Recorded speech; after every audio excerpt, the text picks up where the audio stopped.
kufufua uhai wa UVCCM kwenye kata hii. Hii kata hii inategemea ndio iwe kata yenye kama kioo, ionekane kama kioo, watu wanakuja kuona, kwa sababu hii kata inatokea Mheshimiwa Mbunge Mwanyika, si ndio ndugu zangu? Ndio. Kweli baba yuko ndani humu, alafu watoto tunatawanyika kwamba baba hawezi kututunza? Jibu ni hapa. Katibu, nasema na wewe, fufua uhai wa jumuiya kwenye kata. Fufua uhai wa jumuiya, nenda kwenye kata. Sasa utafufuaje? Tutazungumza chini. Sawa mama? Utanisikiza kwa makini ili unapokwenda ukatekeleze yale niliyokuagiza. Kwa tunazungumza hapa uhai wa jumuiya umekwi haupo. Kwa tunaenda kufanya ndugu zangu? Jambo la pili ni kuimarisha miradi ya kiuchumi. Baada ya kufufua uhai, katibu, baada ya kufufua uhai wa jumuiya, nenda kafanya yafuatayo. Kamati ya siasa ipo. Kawaombe kama kuna shamba, kama hamna shamba, kwanza hapa si kuna tumezungumza kuna shamba la umoja wa vijana. Sasa mimi nitatoa hata ekari 2 au 3. Kama msije mkanikataza kwenye nani, mkanipiga kwenye kamati ya utekelezaji. Tuwape hawa kama wana nguvu kazi, wakalime tena bure. Wakalime watupatie, baada ya kupata fedha watakachokuwa baada ya kuuza yale mazao, watuanzishie mradi ambao tunasema hapa ukirudia hapa Uwemba kwamba inawezekana kuna kitu ambacho hakipo. Kianzishe hicho kitu kiwe mradi wa umoja wa vijana kwenye kata hii. Mzee wangu naomba mkalisimamie kwenye kamati ya siasa. Hawa mwenyekiti wake kama yupo sijajua, naye kama ni nani, ni mtoro au vipi, mimi si leo utakuja kuniambia baadaye. Lakini uhalisia, nenda kayasimamie haya. Nimekupa mashamba, kama utahitaji ekari 2, ekari 3, njoo niambie, nitakupa, utaenda kulima. Ukishalima utatengeneza fedha. Fedha zile nenda kaanzishe mradi mkubwa ambao unaujua wewe hapa, ambao unaweza kusaidia vijana hawa ili kuweza kuendesha maisha yetu ya kila siku kwenye kata yetu, ambao ni wanachama wa chama nini? Chama hili. Sasa hilo limeisha. Kwa baada ya kuanzisha wewe mradi, ndio tutaingia kwenye matawi.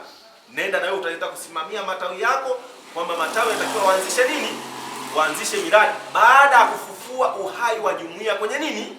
Kwenye matawi. CCM oye! Idumu Chama cha Mapinduzi! Jambo la tatu ni uingizaji wa wanachama. Ndugu zangu, nimetoka kuzungumza. Nimesema chama hai ni wanachama. Wanachama wanatakiwa waingizwe ili waweze kulipa ada, si ndio ndugu zangu? Lakini pia tunajua kwamba ni watu chama kina idadi ya watu kadhaa, si ndio? Hata tunapoenda kwenye uchaguzi tunajua kwa idadi hii uchaguzi tumeshinda au hatujashinda. Tathmini yoyote ya chama inaanza na wanachama wenyewe. Kwa naombeni, katibu, nenda mtafute watehama wafanye kuingiza wanachama wapya. Tupate wanachama wapya wa umoja wa vijana, lakini tupate wanachama wapya wa Chama cha Mapinduzi. Na hiyo kazi sasa hizi tunataka tuzungue kwa ndani ya mkoa wetu, kwenye wilaya yetu ya nini? Wilaya yetu ya Njombe. Tunahitaji vijana ndio wafanye nini? Fanye kazi.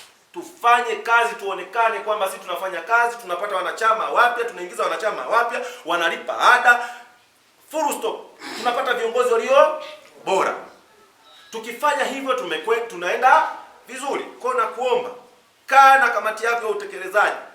Angalia namna ya uingizaji wa wanachama kwenye hii. Namna gani ambayo tunaweza tukapata wanachama wapya kwenye kata hii. Na tutafuatilia. Tathmini lazima tutaifanya kwamba tuna wanachama wangapi kwenye kata hii, na umeingiza kuanzia kipindi hiki. Umeingiza wanachama wangapi wapya wa umoja wa vijana, lakini umeingiza wanachama wangapi wa Chama cha Mapinduzi. Nadhani umenielewa katibu wangu. Kwa haya naomba tutaenda kuyasimamia kwa nguvu zote. Hapa kadi naomba ukawape, uambie kwa umoja wa vijana wanatakiwa pia wawe na kadi ya Chama cha Mapinduzi, lakini pia wawe na kadi ya umoja wa vijana. Kwa nini tunasema wawe na kadi ya umoja wa vijana? Sisi tunataka ile kadi itasaidia kumtambulisha yeye kwamba ni mwanachama wa umoja wa vijana. Ili hata mwakani au kipindi kijacho atakapokuwa anagombea, tutamtambua kwa namna gani? Tutamtambua kwa kadi. kwamba wewe unachagua unataka kuwa nani, unataka kuwa mwenyekiti wa tawi, unataka kuwa mwenyekiti wa kata, unataka kuwa mwenyekiti wa wilaya, si ndio? Unataka kuwa mwenyekiti wa umoja wa vijana. Sawa, tunashukuru. Je, tuambie uthibitisho wako ni nini? Atatoa kadi ya Chama cha Mapinduzi, atatoa kadi ya umoja wa vijana. Tunasema yes, huu ni nani wetu. Kuliko tunaweza tukampata baadaye kiongozi ambaye sio mwanachama wa umoja wa vijana, sio mwanajumuiya mwenzetu wa umoja wa vijana, akawa jumuiya ya wazazi au jumuiya ya UWT, na ndio maana moyo wake uliko huko. Tunakuja kumpa uongozi ndani ya jumuiya. Je, hamuoni kama tunaua jumuiya?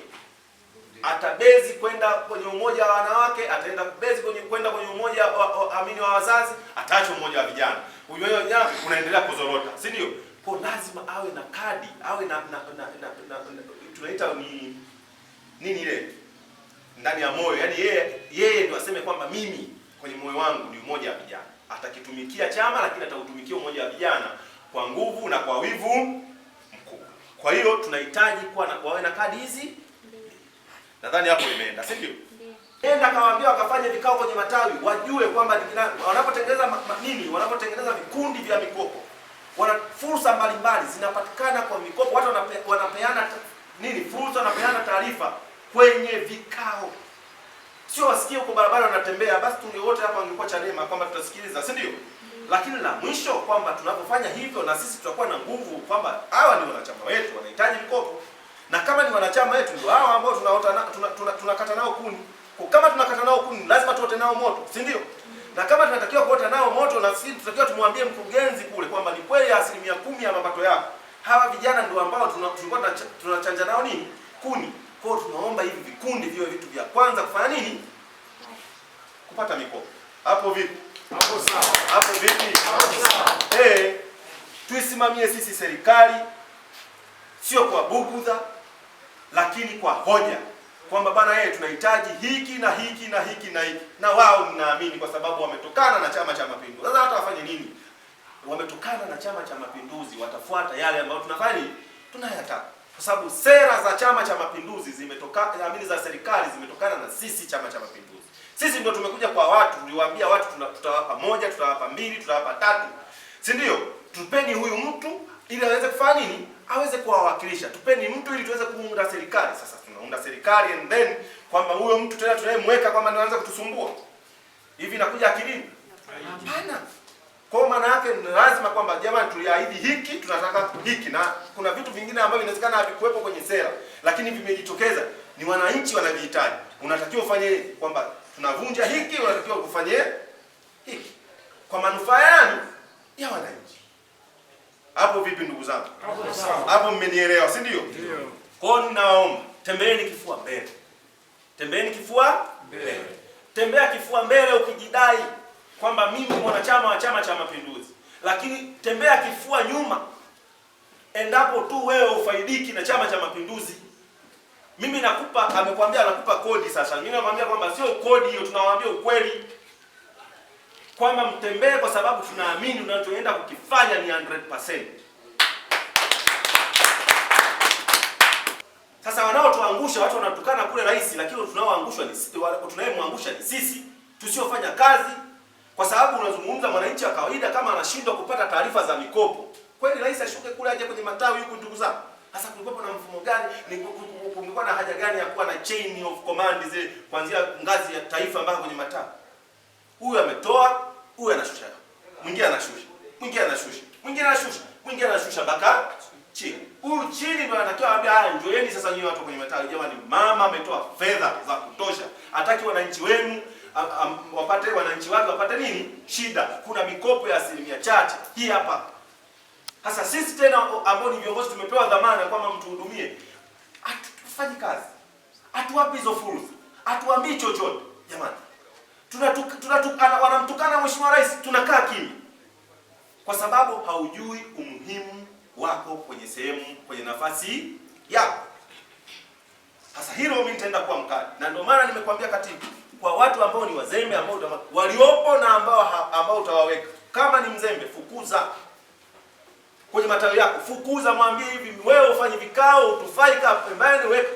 Huo wajibu nao. Ukianza kufuata hizi kanuni hizi ambazo tunakiua hiki. Yaani katibu wako analeta vipi? Tena katibu ambaye ndio amenyoka kama rura, yani yuko kwenye cheni yako, unafukuza mchana kweupe. Kwamba wewe nilikwambia mtengenezee mwenyekiti route. Mtengenezee mwenyekiti nini? Mtengenezee tunaita viteje. Yaani unamtengenezea ratiba nzima ya nini anatakiwa kufanya. Katibu ndio ambao unatakiwa uitishe vikao ukishauriana na nani? Na mwenyekiti. Mwenyekiti, nimeona kikao tukae siku fulani. Ajenda ni hizi, zisome kabla tujaingia kwenye nini? Kwenye kikao. Katibu, hapo naona hapo itakaa vibaya, naomba urekebishe hapo. Sawa. Baada hapo mnaitana, mnaambia tuwaite wenzetu, wanakuja mnazungumza kwenye kikao. Na ndio sehemu ya kukanyana kwenye vikao. Na ndio sehemu ambayo itaepusha majungu. Vikao vitaepusha fitina ukiwa kwenye vikao. Vikao vitaonesha maneno ya umbea na unafiki vitaondoa. Kwa sababu nini? Pale palipo na matatizo mnaitana, mkishaitana mnasolve matatizo yenu. Si ndio ndugu zangu? Ndio tunazungumza kwamba chama kinafanya kazi. Jumuiya inafanya kazi. CCM oye! Viva vijana, viva! Kwa hiyo lazima nyie makatibu, nyie ndio engine ya chama, ndio engine ya jumuiya. Nyie ndio ambao mnajenerate mfumo mzima kwamba nini? Nyie ndio mnaotunza kumbukumbu, mnatunza katiba, mnatunza kila kitu. Mwenyekiti ni msimamizi tu. Si umenielewa? Kwa maana yake wewe ndio unatakiwa akili yako icheze zaidi mara 3 mara 4 kwamba nini ndio tufanye. Tutengeneze tukio gani ambalo hapa linaweza likatufaidisha lakini likauisha chama. Si umenielewa? Ndio tunazungumza kwamba wewe, tunasema wewe sasa ndio mtendaji bora.